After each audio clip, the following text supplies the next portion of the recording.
Hello. So, a couple of things that I noticed within the text, or things that I thought about it, was I thought that this play was very brutal and kind of dark in a lot of ways.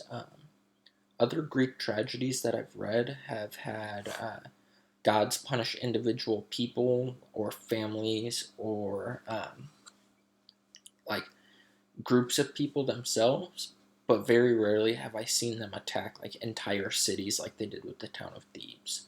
Um, Two things that I thought were very apparent in this text as being like priorities or values were the value of was the value of masculinity. There were multiple parts in the text where Pentheus degraded women, and he degraded Dionysus for looking very feminine when he arrived and looking very smooth. Uh, Furthermore, he said that no women could beat his men because they were just that, women. And another thing that I saw was like the value of freedom.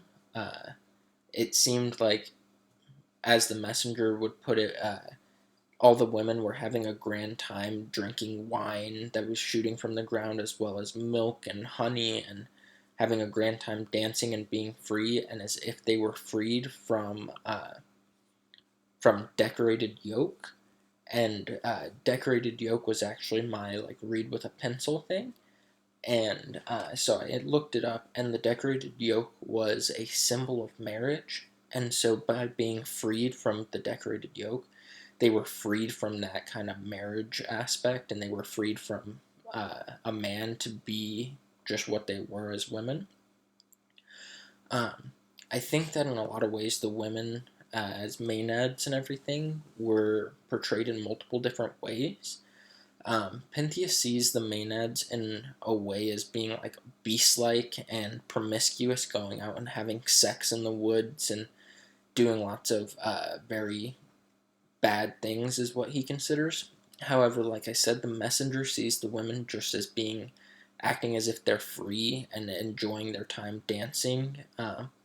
And I think that that kind of shows, and Pentheus's comments about the women being his slaves and the maenads being his slaves, I think that that kind of shows that women were treated as lesser in Greek culture, and they weren't treated on equal levels as the men. Um, and how it relates to the Elvis Presley cover, I think it's because Elvis Presley was an icon of almost like rebellion with his rock and roll and all of that stuff.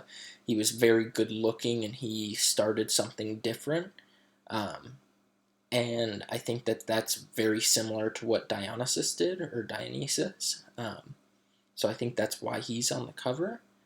And my two questions about the play are: in Oedipus Rex, there's a continuation with these characters, and I wonder if there's a continuation like this. And I'm curious if Pentheus was driven mad by Dionysus or if he was just rash like that to begin with.